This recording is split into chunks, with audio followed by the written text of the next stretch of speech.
Hola, hola, muy buenos días. Les saluda Kelly Alvear aquí en su informativo nacional. Hoy miércoles 11 de febrero de 2026 estamos conectándonos con ustedes a través de UNPGTV en Facebook para entregarles el resumen de la información, como siempre, de lunes a viernes. A partir de las 10:30 les traemos las noticias de los diferentes medios de comunicación a nivel local, nacional e internacional. Gracias por el apoyo diario, por siempre darle like, comentar y compartir nuestro informativo. Iniciamos con los titulares. Fiscalía de Ecuador pide prisión preventiva para alcalde de Guayaquil y otras 9 personas. Fuerzas Armadas aceptan restricciones a la cobertura periodística. Migrante ecuatoriano embistió un vehículo de ICE y protagonizó una persecución. Balacera en velorio dejó 2 heridos en Guayaquil. Ocurrió tras un asesinato previo en el mismo sector. Un dron ruso mata a 3 niños y a su padre en Kharkov. Alemania intensifica la ayuda a Ucrania con 11.500 millones de dólares, mientras Estados Unidos reduce su respaldo. Presión sí, tutelaje no. El exilio cubano reclama a Trump una receta diferente a la de Venezuela. Y guagua de carnaval rinde homenaje a las artesanas del Museo Municipal de La Paja, Toquilla. Estos son los temas que estaremos desarrollando en este informativo nacional de hoy. No olviden que pueden darle like, comentar y compartir este informativo que llega a ustedes gracias al licenciado Richard Sellán Bajaña, presidente de la UNP Guayas y director de esta programación. Agradecemos a los medios de comunicación que apoyan este informativo nacional. Ellos son Radio Guayasense TV, Postdata TV, Gloria Visión TV, estopensamos.com y Coral Noticias Nueva York.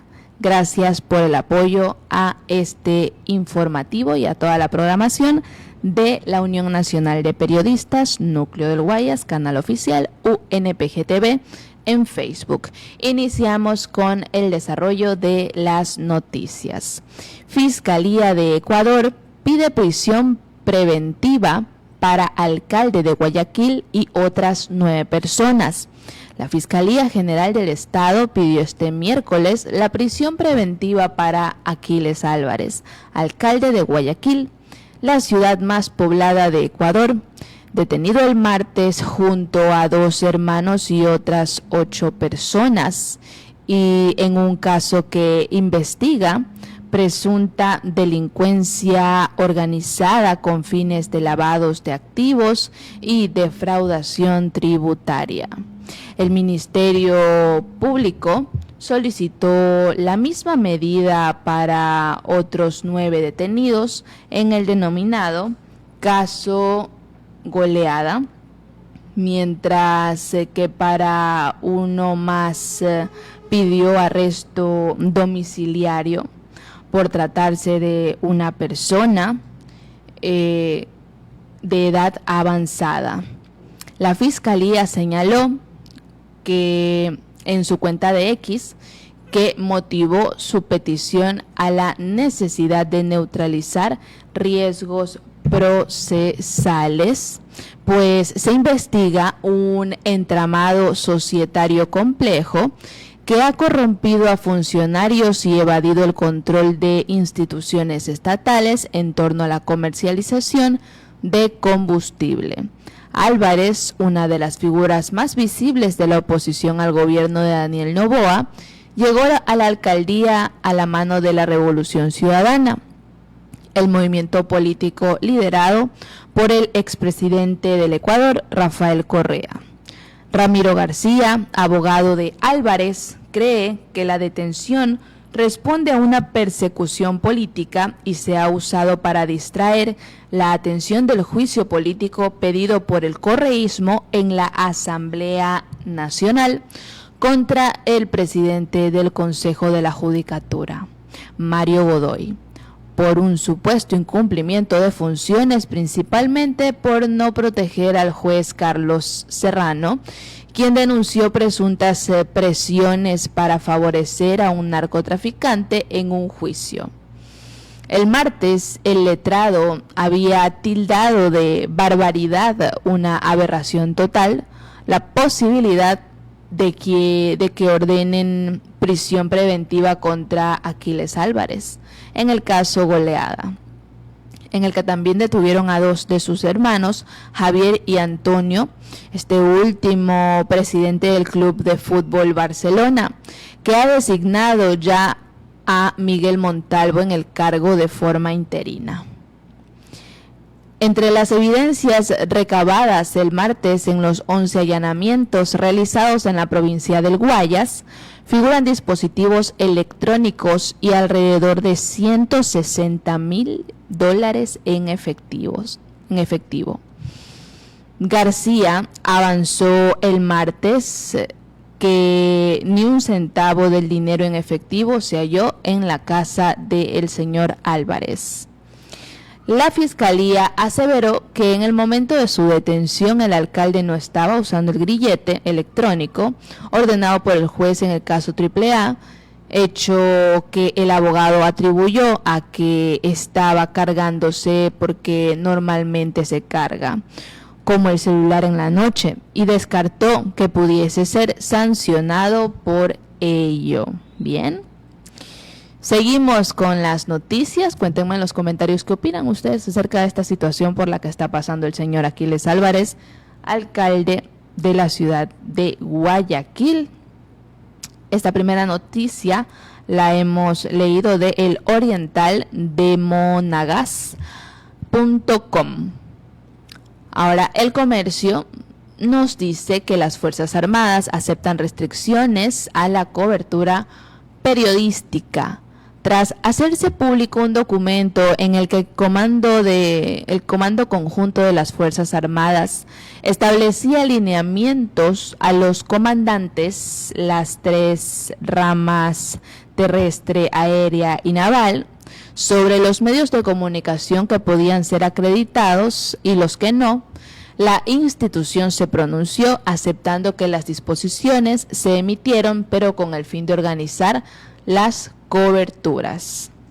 El Comando Conjunto estableció una matriz de evaluación de los medios de comunicación en la que se otorgaba puntajes de acuerdo con su alineación de trabajo de las Fuerzas Armadas.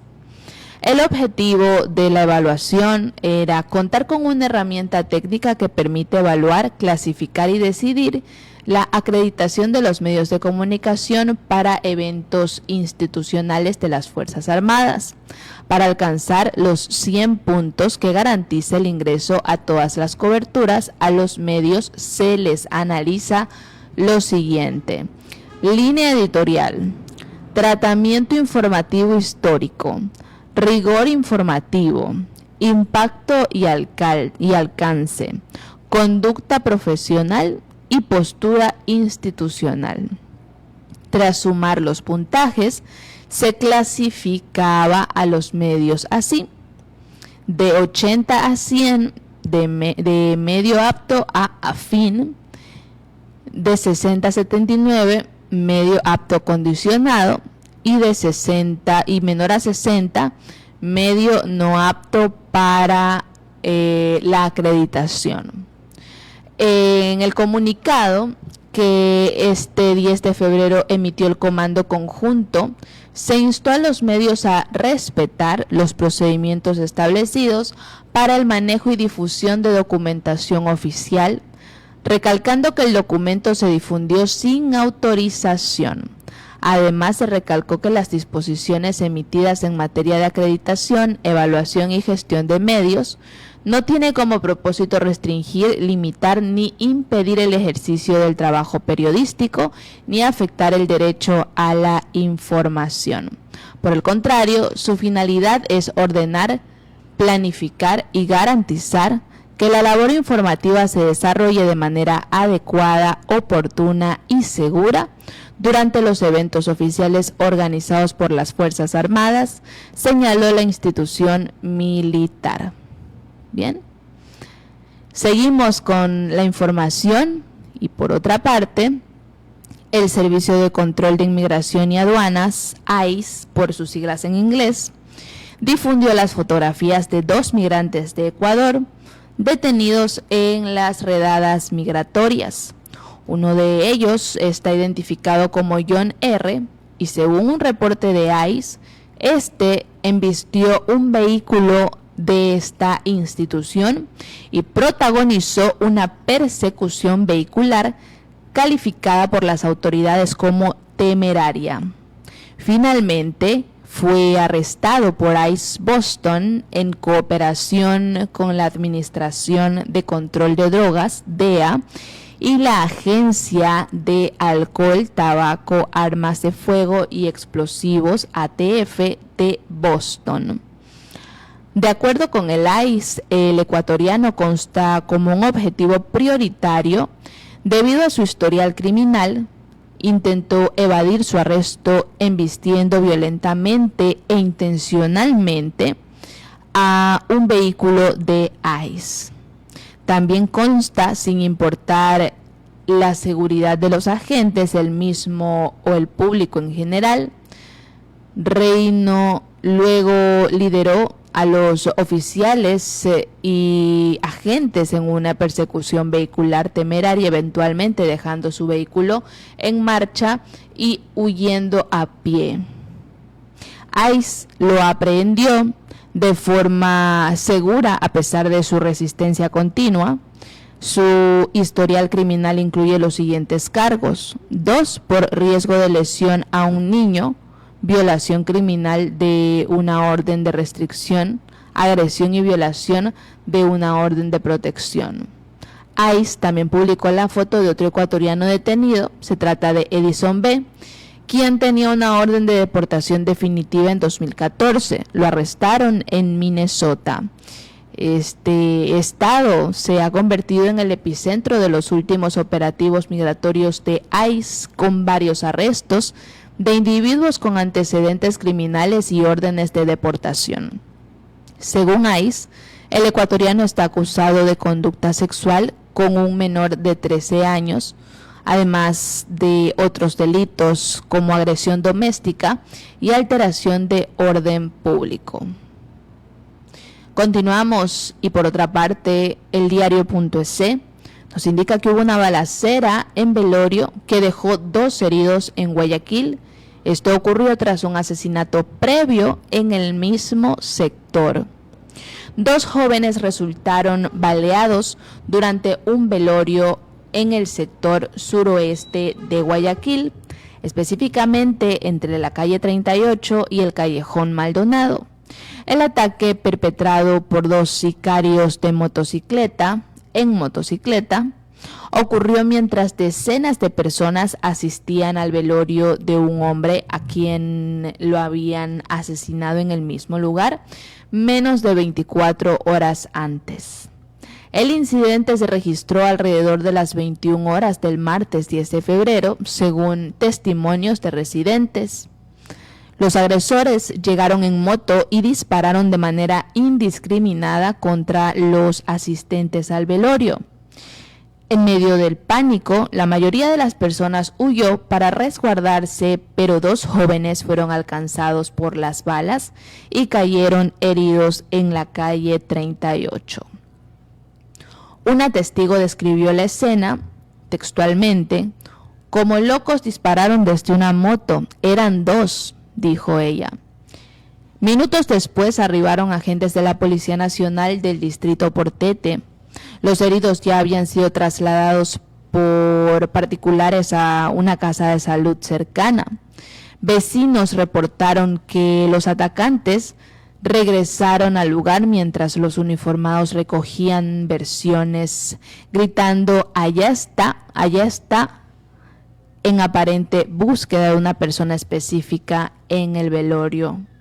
Los policías persiguieron a los sospechosos, aunque al cierre de esta nota no se confirmó si fueron capturados.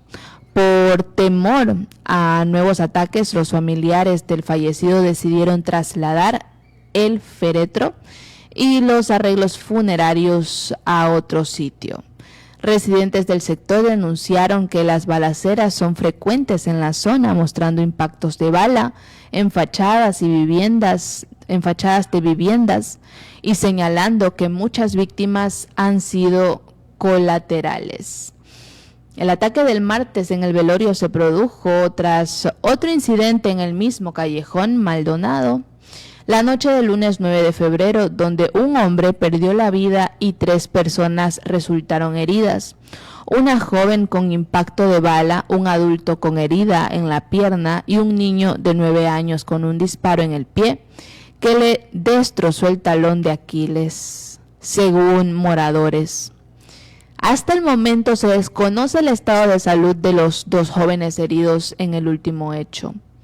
La policía investiga ambos ataques como posibles hechos relacionados en el contexto de la violencia armada, que afecta al suburbio suroeste de Guayaquil.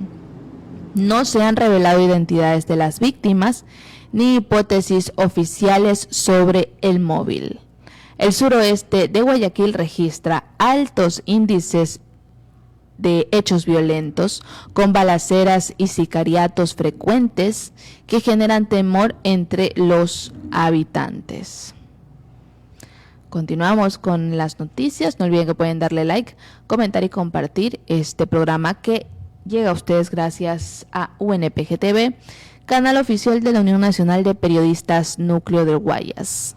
Ahora, en el ámbito internacional, Euronews.com nos indica que un dron ruso mata a 3 niños y a su padre en Kharkov.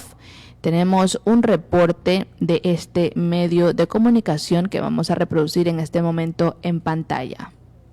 En Ucrania, un ataque ruso con drones en la región de Kharkov deja 4 muertos, miembros todos de una misma familia, entre ellos 3 niños pequeños. En la localidad de Bohodukhiv, los drones rusos hirieron mortalmente a los niños, que tenían menos de 3 años, y a su padre. La madre, de 35 años y embarazada, resultó herida y se encuentra hospitalizada con graves quemaduras. En el mismo ataque también resultó herida una anciana. La policía informó de que la familia había sido evacuada de un pueblo fronterizo hacía tan solo unos días. El presidente ucraniano Volodymyr Zelensky declaró que cada uno de estos ataques rusos socava la confianza en los esfuerzos diplomáticos para poner fin a la guerra. Según Zelensky, las fuerzas rusas habrían lanzado 129 drones de ataque contra Ucrania desde el martes por la noche. Además, un equipo de periodistas letones empotrados a las tropas ucranianas en la línea de frente fueron blanco de un ataque ruso en la región de Donetsk. Seguimos con la información internacional y, por otra parte, aunque Estados Unidos casi ha interrumpido su apoyo a Ucrania en el último año, el volumen total de ayuda se ha mantenido relativamente estable en 2025 gracias a la demostración de fuerza de los países europeos, sobre todo de Alemania. Esta es la conclusión del informe titulado Apoyo a Ucrania del Instituto de Economía Mundial de Kiel, que analiza periódicamente el apoyo militar y financiero y humanitario internacional al país devastado por la guerra. Mientras que Estados Unidos redujo sus aportaciones casi por completo, concretamente hasta un 99%, los países europeos aumentaron notablemente sus contribuciones y compensaron en gran medida el descenso. La ayuda militar europea aumentó un 67% por encima de la media para los años 2022-2024. mientras que la ayuda no militar aumentó en un 59%. En la actualidad, la ayuda militar solo procede de unos pocos países, principalmente del norte de Europa, mientras que la ayuda financiera procede ahora principalmente de instituciones de la Unión Europea. Según los datos, los países europeos aportaron alrededor de 29.000 millones de euros en ayuda militar en 2025. En los años 2022 a 2024, esta cifra se situó en una media de 17.000 a 18.000 millones de euros anuales. Esto corresponde a un aumento de alrededor de 2/3. La ayuda financiera y humanitaria también creció significativamente, en torno a un 59% en comparación con la media de los años anteriores. En 2025, las instituciones de la Unión Europea aportaron unos 35.100 millones de euros. Esto corresponde al 89% de la ayuda financiera humanitaria europea, que ascendió a los 39.000 millones de euros. Dentro de Europa, Alemania fue el mayor estado donante individual en el ámbito de la ayuda militar en 2025, según el estudio. El gobierno alemán aportó unos 9.000 millones de euros. Esto corresponde a un aumento de alrededor de 130% en comparación con la media de los años 2022 a 2024. Medida en términos de Producto Interior Bruto, la contribución alemana se situó entre el 0.15 y el 0.25% de la producción económica. Alemania también contribuyó con unos 600 millones de euros a la iniciativa PUL o de la OTAN, a través de la cual los países donantes financian armamento de las existencias estadounidenses para Ucrania. Volumen total en 2025, unos 3.700 millones de euros. De otro paquete de ayuda militar alemana de mayo de 2025 por un total de 5.000 millones de euros, 400 millones de euros, también fueron directamente a la industria de defensa ucraniana, incluso para la producción de aviones no tripulados y sistemas de armas de largo alcance. Seguimos con la información internacional y también Euronews nos dice que mientras Estados Unidos refuerza la presión sobre Cuba tras el giro en Venezuela, voces del exilio cubano respaldan la presión sobre el gobierno de Díaz-Canel, pero advierte de que el modelo de tutelaje aplicado a Caracas no valdría en la isla. Aceptan incluso una captura, pero piden no asfixiar al pueblo.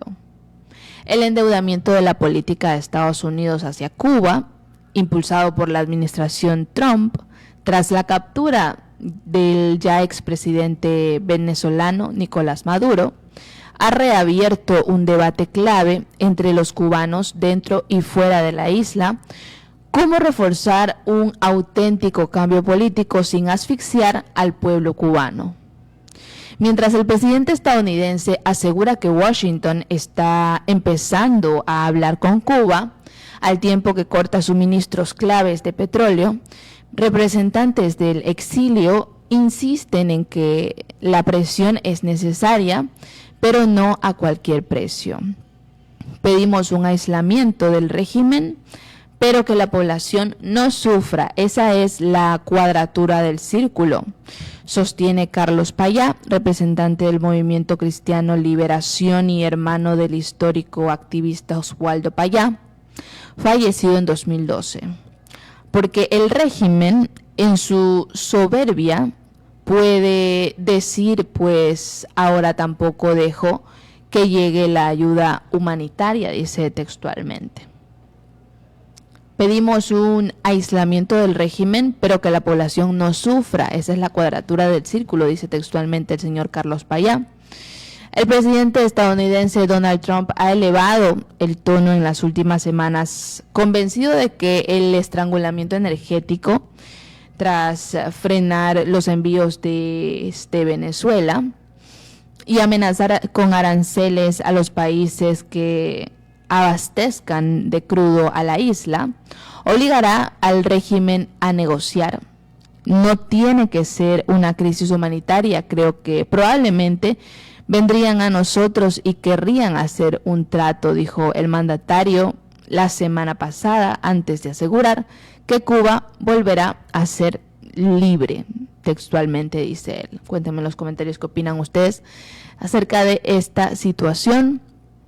Y finalmente, cambiando también el sabor de boca de este informativo nacional, el mercurio.com.es nos habla sobre la guagua de carnaval, que ahí estamos viendo una fotito.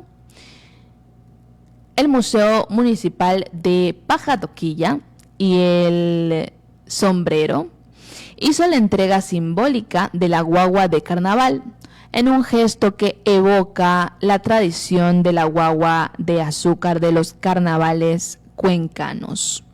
La pieza fue entregada a la concejal Rocío Juca por Walter Quito, presidente del GAT parroquial de Yacao y compadre del museo. El acto rindió homenaje a las artesanas y a su aporte en la transmisión de saberes elaborada en Pajatoquilla. La guagua representa una muestra de innovación y creatividad. Las guaguas de azúcar formaban parte del recordado Jueves de Compadres y Comadres, una costumbre de los carnavales introducida en Cuenca desde el año 1726. Esta celebración se realizaba 2 semanas antes del carnaval y tenía como objetivo fortalecer los lazos de amistad y solidaridad. Según datos de la Fundación Municipal Turismo para Cuenca, las familias elegían a un compadre o comadre a quien obsequiaban una guagua elaborada a base de azúcar o similar a un pan. El presente se entregaba en una bandeja con pétalos de rosa, agua florida, maicena, picadillo y serpentina. Los elementos característicos del carnaval de la época. El compromiso del compadre o comadre consistía en celebrar el carnaval en la casa de quien había solicitado el compadrazgo a través de la guagua. En el pasado no se jugaba con agua durante esta festividad. Es una costumbre que se incorporó a través del tiempo. Interesante. Y de esta manera estamos culminando con la revisión de las noticias más recientes aquí en su informativo nacional. Como siempre, de lunes a viernes, a partir de las 10:30, les entregamos el resumen de las noticias de los distintos medios de comunicación a nivel local, nacional e internacional. Les agradezco por acompañarnos hasta el final. No olviden que pueden darle like, comentar y compartir. Gracias nuevamente por estar con nosotros. Yo soy Kelly Alviar y les deseo que tengan un excelente miércoles. Nos vemos mañana viernes. Que les vaya bonito. Chao, chao.